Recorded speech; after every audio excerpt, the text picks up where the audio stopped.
Kami sudah tersambung secara eksklusif dengan Direktur Keuangan PT Bank Rakyat Indonesia Persero Tbk, Ibu Viviana Diah Ayu.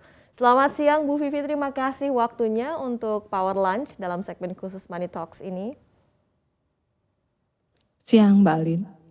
Ya Bu Vivi, kita tahu outstanding kredit perbankan secara industri ini sudah kembali tumbuh positif, meningkat 0,59% year on year pada akhir Juni 2021. Di sisi lain kita juga tahu BRI ini sudah mencatatkan pertumbuhan kredit konsolidasi sebesar 0,7% year on year hingga menjadi 929 triliun rupiah. Namun dengan kondisi pandemi yang masih berlangsung saat ini dan pembatasan juga yang terjadi ini, bagaimanakah Bu strategi dari penyaluran kredit BRI pada sisa tahun 2021 ini? Dan menurut Ibu Vivi, seperti apa sih perbankan bisa mengakselerasi pertumbuhan kredit pada sisa tahun 2021 ini? Baik, terima kasih Mbak Alin. Sejak awal pandemi ini sebenarnya kami BRI itu secara konsisten itu menerapkan 3 strategi utama, yaitu yang pertama tentunya adalah mengutamakan keselamatan pekerja atau people first gitu. Kemudian kita mengoptimalkan seluruh channel digital gitu yang kita miliki, baik itu termasuk produk-produk digital tentunya dan juga agent banking. Nah, serta dari sisi bisnis kita memiliki strategi untuk melakukan pertumbuhan yang selektif dan juga fokus pada kualitas aset. Nah, dengan penerapan strategi-strategi ini sebenarnya sampai semester 2, BRI berhasil tumbuh dengan lebih baik dibandingkan industri perbankan. Nah, tapi kita sama-sama tahu Mbak Alin bahwa akhir Juni kemarin memang ada penyebaran varian Delta yang menyebabkan second wave COVID-19 di Indonesia. Dan ini direspon gitu ya dengan adanya pembatasan aktivitas kepada masyarakat secara berjenjang. Hal ini tentunya akan memberikan dampak kepada kinerja perbankan pada umumnya dan juga BRI yang mungkin dampaknya itu baru kita lihat di kuartal ketiga ini. Nah, dengan kondisi seperti ini Mbak Alin, kami tetap konsisten ke depan sampai dengan akhir tahun 2021, kita akan tetap konsisten dengan strategi yang saya sebutkan di atas, terutama dalam hal penyaluran kredit, di mana kredit ini kami masih akan tumbuh secara selektif dan fokus pada kualitas aset. Tumbuh secara selektif atau selective growth ini artinya kami akan lebih memilih sektor dan segmen mana sebenarnya yang masih akan menjadi driver pertumbuhan bagi BRI ke depan. Nah, dalam hal ini di tahun 2021, kami masih akan tetap fokus pada segmen mikro, terutama dengan penyaluran kredit usaha rakyat, gitu ya, atau KUR, sebagai bagian dari strategi bisnis follow stimulus. Nah, selain KUR memang kami juga akan tetap menyalurkan ke sektor atau segmen lain dengan lebih selektif, terutama kepada sektor-sektor yang tidak terdampak signifikan oleh pandemi, seperti pertanian, kemudian perdagangan bahan pokok, dan juga kesehatan. Nah, dengan memperhatikan faktor-faktor tersebut, kalau kita bicara sampai akhir tahun 2021 gitu ya, berapa sih pertumbuhan kredit? BRI sudah menghitung kembali dan kami sepakat Mbak Alin untuk tidak merubah atau merevisi target pertumbuhan kredit di tahun ini. Jadi target pertumbuhan kredit di tahun ini untuk BRI itu masih tetap di kisaran 6% sampai 7%. Nah, kalau kita bicara industri perbankan secara luas gitu ya, sebenarnya perbankan Indonesia ini telah beradaptasi kurang lebih ya dari 1 tahun terhadap kondisi pandemi ini. Kemudian kita juga melihat dan mengapresiasi apa yang banyak sudah dilakukan oleh pemerintah melalui stimulus dalam program pemulihan ekonomi nasional gitu ya, dan juga dukungan dari regulator dalam memberikan relaksasi serta adanya akselerasi vaksin. Nah, hal-hal ini Mbak Alin sebenarnya berdampak positif juga bagi kami gitu ya untuk meningkatkan demand dari masyarakat secara bertahap gitu ya. Dan ini tentunya akan membantu akselerasi pertumbuhan kredit industri di sisa waktu yang ada di tahun 2021 ini, Mbak Alin. Ya, berbicara soal kredit, Bu Vivi, pada akhir semester lalu ini BRI mencatat porsi UMKM ini telah mencapai 80% terhadap portofolio kredit perseroan. Namun ke depannya ini bagaimana rencana BRI terhadap porsi UMKM ini dan peluang dari segmen UMKM ini terhadap pertumbuhan kredit perseroan secara overall, Bu?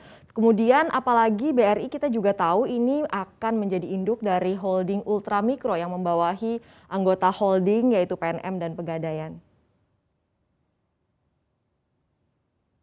Baik, makasih Mbak Alin. Di Juni kemarin sebenarnya kami baru saja menyelesaikan corporate plan gitu ya, atau rencana jangka panjang perusahaan sampai dengan tahun 2025 atau kurun waktu 5 tahun. Kami memiliki aspirasi itu menjadi the most valuable banking group in Southeast Asia and champion of financial inclusion di tahun 2025. Nah, dalam aspirasi ini, BRI mentargetkan komposisi kredit mikro dari total portfolio BRI itu minimal 45% sampai tahun 2025. Sehingga kalau kita bicara porsi segmen UMKM ini kemungkinan akan ada di kisaran 84% sampai 85%. Ini meningkat dari tadi angka yang Mbak Alin sampaikan, itu meningkat 4% sampai 5% dibanding posisi Juni 2021. Nah, optimisme pertumbuhan dari segmen UMKM ini itu terutama datang dari segmen mikro gitu ya, yang secara konsisten sebenarnya selalu tumbuh double digit, termasuk di masa pandemi gitu ya. Nah, plus satu lagi gitu ya, tentunya adalah pembentukan ekosistem ultramikro bersama Pegadaian dan PNM. Kami melihat bahwa peluang pertumbuhan di segmen ini masih sangat besar. Berdasarkan data yang kami peroleh, pengusaha di segmen ini yang mewakili 99% dari total pengusaha di Indonesia, itu kurang lebih sekitar 63 juta unit gitu ya. Dari situ itu sekitar 45 juta pengusaha itu masih membutuhkan tambahan pendanaan. Nah, dari 45 juta itu gitu ya, baru sekitar 15 juta pelaku usaha yang sudah terlayani atau mendapatkan akses pembiayaan oleh institusi keuangan yang formal. Sisanya masih banyak rely on family gitu ya, termasuk juga misalnya teman gitu dan juga tengkulak. Nah, pembentukan ekosistem ultramikro ini nanti ke depan gitu ya akan berusaha untuk memberikan akses layanan keuangan yang lebih luas nih pada segmen yang belum tersentuh tadi. Sekaligus ini akan mensecure sumber pertumbuhan baru bagi BRI. Sehingga tadi sustainability pertumbuhan segmen UMKM di BRI sebagai core competence kami ini akan terjaga sehingga dapat mencapai aspirasi komposisi minimal 45% itu dapat tercapai dengan lebih cepat. Thank you Mbak Alin.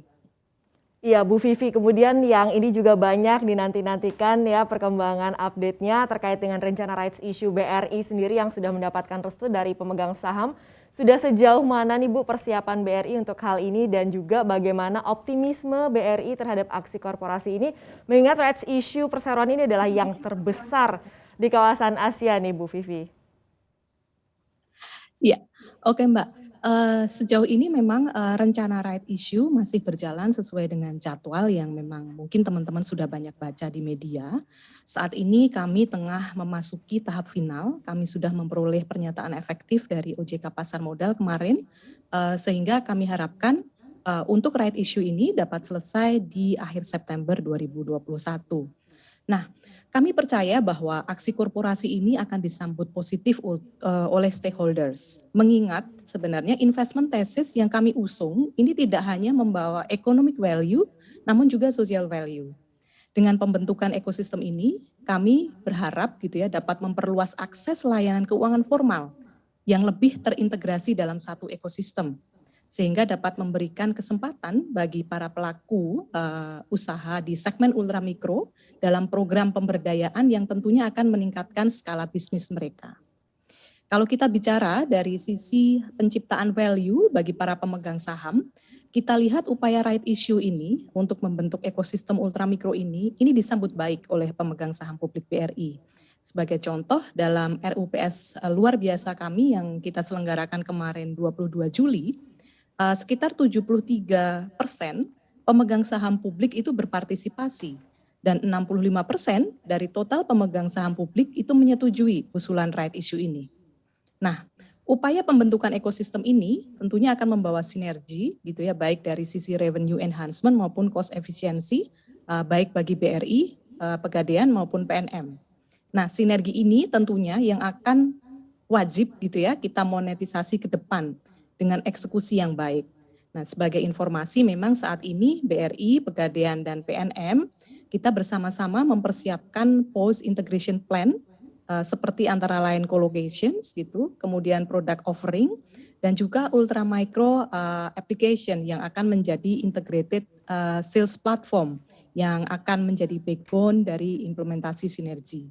Nah, dengan pengalaman BRI di segmen mikro selama lebih dari 125 tahun, didukung oleh infrastruktur, kemudian kapasitas digital yang kami miliki, jaringan kerja yang tersebar luas, kemudian tenaga pemasar yang berpengalaman, BRI optimis bersama-sama dengan Pegadaian dan PNM dapat memonetisasi sinergi yang telah diidentifikasi bersama.